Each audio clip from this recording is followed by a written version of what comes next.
প্রিয় BA first সেমিস্টারে এবং থার্ড সেমিস্টারের ছাত্রছাত্রীরা, আজকে আমি যে বিষয় নিয়ে আলোচনা করব সেটি হচ্ছে তোমাদের যাদের হিস্ট্রি আইডিসি পেপার রয়েছে, আইডিসি হিস্ট্রি পেপার তোমাদের চুজ করা রয়েছে, যাদের রয়েছে তাদের জন্য আজকের এই ভিডিওতে আমি আলোচনা করব গুরুত্বপূর্ণ প্রশ্নগুলো নিয়ে।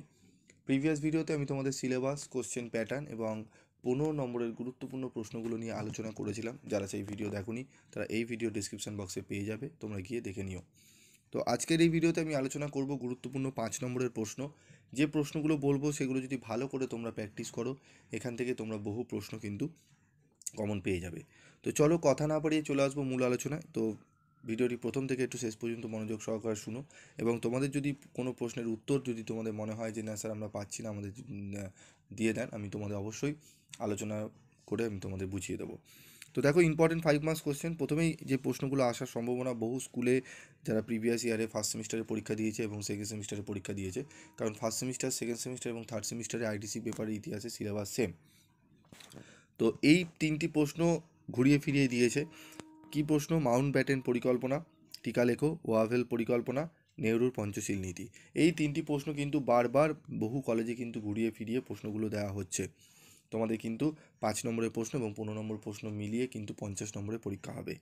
তারপর রয়েছে দেখো, ভারত ছাড়ো আন্দোলনের গুরুত্ব আলোচনা করো। 1946 খ্রিস্টাব্দে ভারতীয় নৌ বিদ্রোহের কারণ কী ছিল? অত্যন্ত গুরুত্বপূর্ণ। পুনা চুক্তি বা সাম্প্রদায়িক বাটোয়ারা নীতি সম্পর্কে আলোচনা করো।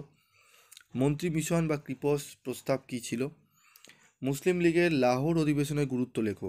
পাকিস্তান প্রস্তাবের, ঠিক আছে, লাহোর অধিবেশনের গুরুত্ব কী ছিল? এই প্রশ্নটি অত্যন্ত গুরুত্বপূর্ণ। তারপর চলে আসবো পরবর্তী প্রশ্ন। গান্ধীজি কেন অসহযোগ আন্দোলন প্রত্যাহার করেছিলেন?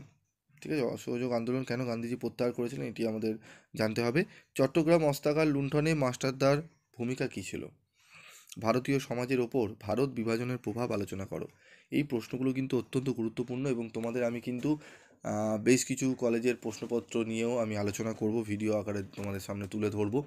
সেই প্রশ্নগুলো দেখলে তোমাদের অনেকটাই আইডিয়া হবে, এবং কিছু মডেল প্র্যাকটিস সেটও তোমাদের সামনে তুলে ধরবো, ঠিক আছে। তারপর দেখো, ভারতের ইতিহাসে জালিয়ানওয়ালা বাগ হত্যাকাণ্ডের গুরুত্ব কী ছিল? এই প্রশ্নটিও গুরুত্বপূর্ণ রয়েছে। ভারত বিভাজনের জন্য মোহাম্মদ আলী জিন্নাহ কতখানি দায়ী ছিলেন? ঠিক আছে, প্রশ্নটি অত্যন্ত গুরুত্বপূর্ণ। এখানে মাত্র দেখো আমি 11টি প্রশ্ন রেখেছি, অন্যান্য জায়গায় দেখবে 15, 16, 20, 25 অনেক প্রশ্ন তোমাদের রাখা হয়। আমি তোমাদের যেগুলো ইম্পর্টেন্ট প্রশ্ন, কেন অতিরিক্ত প্রশ্ন দিলেও তোমাদের পড়া সম্ভব নয়। আইডিসি পেপার রয়েছে, অনার্স পেপার তোমাদের রয়েছে, মেজর পেপারগুলো তোমাদের পড়তে হয়, আরও অন্যান্য পেপার রয়েছে। তাই যতটা পেরেছি কম প্রশ্ন দিয়ে তোমাদের কমন দেওয়ার চেষ্টা আমি করি। তোমাদের এই প্রশ্নগুলো একটু ভালো করে করো, খালি লাস্ট মিনিটের একবার সাজেশনটি দেখে নিও, এবং মডেল প্র্যাকটিস সেটগুলো অবশ্যই তোমরা ফলো করো, ঠিক আছে। তো আজকের মতো ভিডিওটি শেষ করছি, দেখা হচ্ছে পরবর্তী ভিডিওতে। সকলে তোমরা ভালো থাকবে, সুস্থ থাকবে, এবং তোমাদের পরীক্ষা প্রিপারেশান নিতে কোনো যদি অসুবিধা হয় অবশ্যই কমেন্ট বক্সে লিখে জানাবে।